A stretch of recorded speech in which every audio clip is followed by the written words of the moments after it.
Bienvenue dans cette vidéo pour une sélection de 5 romans adultes. 47 avant Jésus-Christ. César profite de la confusion générale à Alexandrie pour s'emparer de la bibliothèque, où toute la connaissance de l'humanité est consignée.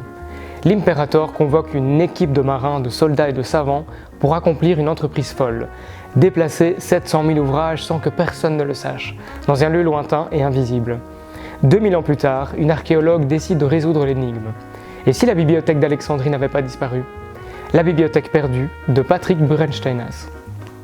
Voici à présent un roman à savourer avec les 5 sens, Le parfum des poires anciennes d'Evald d'Arens. Sally a 17 ans, est anorexique et en veut au monde entier. Lys, la cinquantaine, travaille seule à la ferme dans le silence des champs et des vignes. En offrant l'hospitalité à la jeune fille qui a fugué, Lys ouvre sans le savoir une porte de sa vie. Et les deux femmes vont petit à petit se livrer pour partager ce qui les éloigne des autres. Un récit lumineux, un éloge à la différence et à la liberté. Bucarest, octobre 1989. Lycéen passionné de cinéma américain, Cristian Florescu rêve de devenir écrivain. Mais dans la Roumanie de cette époque, même le rêve peut être dangereux. Le jour où il est convoqué par la Securitat, Cristian doit faire un choix impossible. Perdre ceux qu'il aime ou travailler pour la police secrète. Un thriller saisissant. Si je dois te trahir, de Ruta Sepetys. Même avec ses joues sales et vêtues de guenilles, Poma est remarquable de beauté.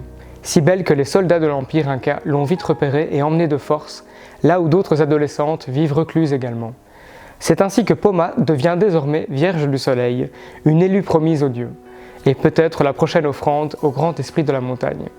Grâce à son talent de conteuse, Laurine Roux nous offre un livre au scénario original et captivant, Le souffle du puma. Dans une petite ville paisible en Islande, une maison est ravagée par les flammes. À l'intérieur, on y découvre le cadavre d'un jeune homme de 20 ans, sans doute lié à la disparition d'une jeune fille quelques mois plus tôt.